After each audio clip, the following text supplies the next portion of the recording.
What up, Pittsburgh Steel fans? Matty P, Shannon White. Another series of content from the Steelers' global perspective, boys. I guess we're boys, men. We're men. How you doing? How you doing? I'm doing great. We've already had a great discussion before the show even starts, so I think we're primed and ready. That's it. That happens when I speak with Marky D as well. It's quite funny that sometimes it was always like, oh, we've got to get started recording before we say all the good things while we're talking to each other, and then we're like, we've wasted it all, right? But look, Steelers are going through everything draft process. They're going through, everything free agent process. That's all about to kick off. The negotiating periods, starting to come underway as well, where you're allowed to negotiate with, your free agents. Will be in a week or so's time, depending on when this particular part of the content goes out. We'll be heading into combine sort of periods. So it is kind of an interesting time in terms of we're in the mixing process. If you think about it like a cake, we're in the mixing process of how the Steelers 2024 season cake, comes out. We're starting to put the ingredients in the bowl. But it is kind of crazy time. I think one of the interesting pieces of news that I wanted to get your quick opinion on before we get into some draft stuff is the retention of Mike Sullivan within Arthur Smith and the promotion to senior defensive assistant. Because I saw a little bit on social media around the Steelers are going to fail until they have a passing game coordinator. And I'm sitting there going, well, like, why wouldn't Mike Sullivan be able to coordinate the passing game as the senior offensive assistant? I guess people get quite stuck in the semantics of names of different blokes and what their responsibilities are. Do you really see it being any different to what we saw last year after Sullivan took over, where he's with Eddie Faulkner? Like, I kind of see this as like a hybrid between being the quarterback coach and being the OC. It makes sense for Arthur Smith as well. It makes sense with Kenny Pickett. But what was your view on it when you heard that he'd been moved to that position of senior offensive assistant? It's the classic Steeler move. That's a Rooney move. One, you want to have some uniformity based on what they had last year. Yeah. Because you're going to definitely have back Kenny Pickett and maybe Rudolph. We don't know yet, or whoever. But I know Arthur Smith brought. Is his last name Thomas? They just hired him this week. Yeah. He's going to be kind of that bridge guy to help teach the other offensive players about what is expected and how we do this, how we do that. And even if they don't bring in, say, a Tannehill or somebody of that nature, I think it's only fair. Sullivan and Faulkner did a great job, I thought. They're like, okay, we got rid of Canada. Here you go. Here's his playbook. You make sense out of it. You make an offense and call plays that'll work. And, they were put on the spot. So, and then it was successful once Rudolph got in there. It was even successful with Pickett the first game. And so we see that if you have better play calls and play calling, it can be more successful. You still have to have the execution. Yeah. And so it would not have been fair to move on from Sullivan or Faulkner, in my opinion, because I believe Faulkner's done an excellent job with the running backs. I think he's a coach that's ascending.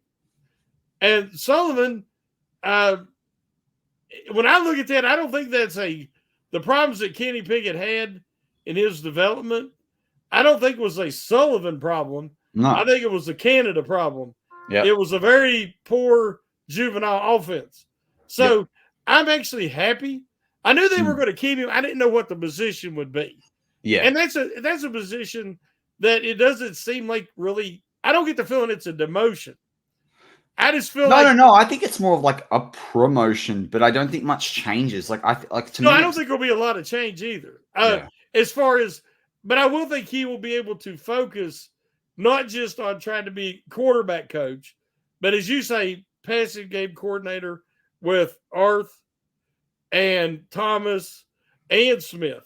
And I think now there's going to be more than that one voice. So everybody kept saying Matt Canada wouldn't listen. Yeah. And he didn't take advice and counsel. Whereas now you're going to have, maybe 4 different people that's going to be given their perspective. That can only make the Steelers better.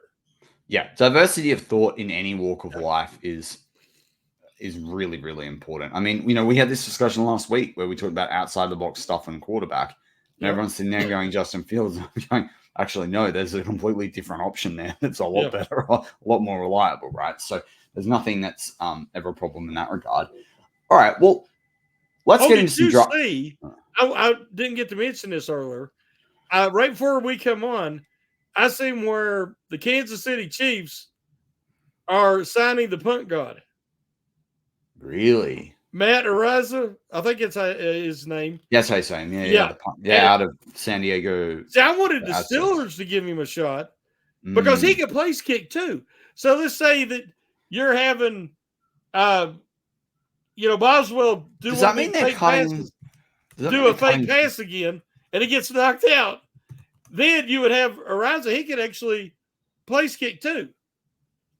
That's interesting because Tommy Townsend's a pretty good kicker, but he would have been too. I think that they would have cut him for cap reasons. I figured that's what it was. Yeah, because Tommy Townsend's my punter in my Madden team right now. Yeah, but I'm happy for Araiza. I mean, I think he deserved another chance. It's terrible what happened to him, and I was like, man, this kid is so talented. I couldn't believe nobody'd give him a shot till now. But the Chiefs, hey. It's not bad. He went from Buffalo to Kansas City. He has a chance to win a Super Bowl right off the bat. So maybe it'll work out for him, Well, and as we speak, Travis Kelce's in Australia, which has been quite a funny situation. Like, have you been keeping up with the Swifties? Mate, it's impossible not to here. But it was so funny. Marky D got riled up. I got a little bit riled up yesterday because the national. The news bulletin at the end of to start the evening yesterday was Travis Kelce, Taylor Swift's boyfriend lands in Australia. And it's like, no, that's Travis Kelce, like 3-time Super Bowl champion. But to be fair, once they got into the broadcast, they started off with Travis Kelce and they talked about the Chiefs at the start and then they talked about Taylor. But, and it is mania here. I have 3 of my good friends in my workplace all have teenage daughters. Oh, God. And the thing is wild. She played to her biggest. I'll tell you, this is a funny thing before, and then we get into draft content really quickly. I got you off track. I'm sorry. It's a very funny thing, though, about sport. It relates to sport. So Taylor Swift played in front of her biggest audience ever in the Melbourne Cricket Ground, where they play Aussie rules football and cricket.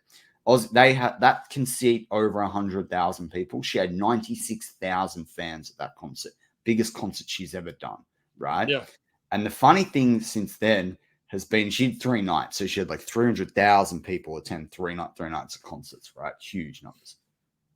But the funniest part has been, some of our online news publications have been covering it.